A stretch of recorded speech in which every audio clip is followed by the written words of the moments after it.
حضرت سلیمان علیہ السلام کے بعد آنے والے زوال، جلا وطنی اور پھر اپنے وطن واپسی کے مراحل سے گزرنے کے بعد بنی اسرائیل ایک ایسے دور میں داخل ہو چکے تھے جو بظاہر تو ایک بحالی کا دور لگتا تھا، مگر حقیقت میں یہ ایک نئی آزمائش کا آغاز تھا۔ وہ اپنی سرزمین پر واپس تو آ چکے تھے، انہوں نے یروشلم کو دوبارہ آباد بھی کر لیا تھا، اپنی عبادت گاہ کو تعمیر کیا تھا اور ایک حد تک اپنا نظام بھی قائم کر لیا تھا، لیکن ان کی آزادی مکمل نہیں تھی۔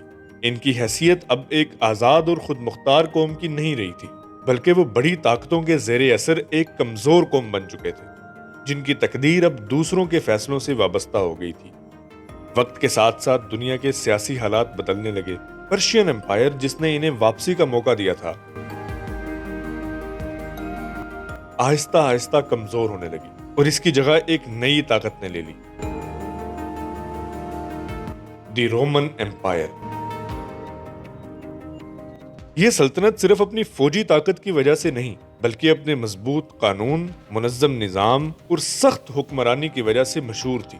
جب رومیوں نے اس خطے پر قبضہ کیا تو بنی اسرائیل ایک بار پھر ایک نئے امتحان میں مبتلا ہو گئے، مگر اس بار یہ امتحان پہلے سے کہیں زیادہ پیچیدہ تھا۔ رومی حکمرانوں کا انداز حکومت سخت تھا، وہ نظم و ضبط کے سخت پابند تھے اور کسی بھی قسم کی بغاوت کو برداشت نہیں کرتے تھے۔ بنی اسرائیل کے اندر پہلے سے موجود اختلافات اس دور میں مزید نمایاں ہونے لگے۔ کچھ لوگ ایسے تھے جو رومیوں کے ساتھ سمجھوتا کر کے سکون کی زندگی گزارنا چاہتے تھے، کیونکہ وہ مزید تباہی اور خون ریزی سے بچنا چاہتے تھے، لیکن دوسری طرف کچھ لوگ ایسے بھی تھے جو آزادی کے لیے ہر حد تک جانے کو تیار تھے۔ وہ رومی اقتدار کو قبول کرنے کے لیے تیار نہیں تھے اور ہر صورت میں بغاوت چاہتے تھے۔ یہی اندرونی تقسیم ایک بار پھر ان کے لیے کمزوری بن گئی، اور تاریخ نے ثابت کیا کہ جب قومیں اندر سے تقسیم ہو جائیں تو بیرونی طاقتیں ان پر آسانی سے قابض ہو جاتی ہیں۔ اسی ہنگامہ خیز ماحول میں ایک اور نہایت اہم اور تاریخی واقعہ پیش آتا ہے، حضرت عیسیٰ علیہ السلام کی بعثت۔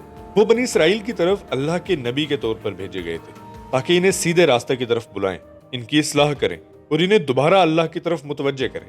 ان کا پیغام محبت، رحم، عاجزی اور سچائی پر مبنی تھا۔ انہوں نے لوگوں کو یاد دلایا کہ اصل کامیابی دنیاوی طاقت، دولت یا ظاہری شان و شوکت میں نہیں ہے، بلکہ دل کی پاکیزگی اور اللہ کی اطاعت میں ہے۔ حضرت عیسیٰ علیہ السلام نے بنی اسرائیل کو ان کی اصل تعلیمات کی طرف بلایا، انہیں بتایا کہ دین صرف ظاہری رسم و رواج کا نام نہیں ہے، بلکہ ایک زندہ حقیقت ہے جو انسان کے کردار اور اعمال کو بدل دیتی ہے۔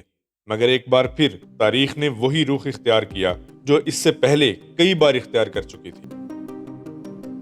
کچھ لوگوں نے ان کی دعوت کو قبول کیا، ان پر ایمان لائے اور ان کے پیغام کو اپنایا، لیکن بہت سے لوگوں نے انکار کیا، مخالفت کی اور حتیٰ کہ ان کے خلاف سازشیں بھی کیں۔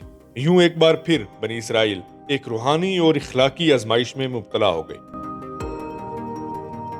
دوسری طرف سیاسی حالات بھی بگڑتے جا رہے تھے۔ رومی حکومت کے خلاف بغاوت کے جذبات بڑھتے جا رہے تھے۔ بالآخر وہ لمحہ آتا ہے جب بنی اسرائیل کھل کر رومیوں کے خلاف کھڑے ہو جاتے ہیں۔ ابتدا میں انہیں کچھ کامیابیاں ضرور ملتی ہیں، مگر یہ کامیابیاں زیادہ دیر قائم نہیں رہتی۔ رومی سلطنت ایک بڑی اور طاقتور قوت تھی اور اس نے اس بغاوت کو سختی سے کچلنے کا فیصلہ کیا۔ سن 70 عیسوی میں رومن جنرل ٹائٹس ایک بڑی فوج کے ساتھ یروشلم پر حملہ آور ہوتا ہے۔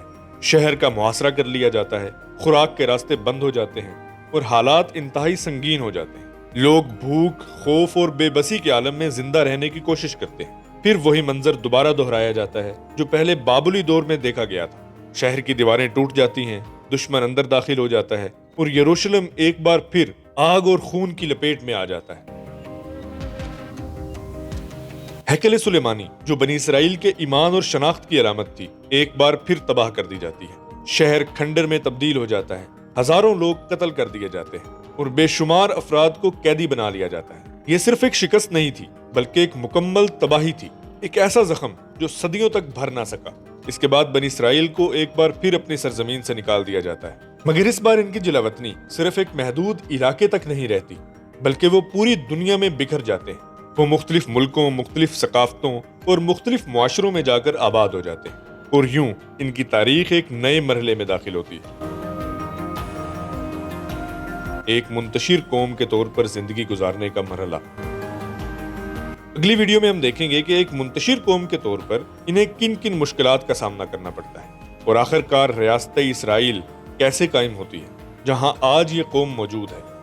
اگر آپ اس کہانی کو مکمل طور پر سمجھنا چاہتے ہیں تو فیصل ٹی وی کو سبسکرائب کیجئے اور بیل آئیکن کو ضرور دبا لیجئے تاکہ مزید آنے والی اپڈیٹس آپ تک بر وقت پہنچ سکیں۔ اس ویڈیو میں اتنا ہی، ملتے ہیں انشاءاللہ نیکسٹ ویڈیو میں، تب تک کے لیے اللہ حافظ۔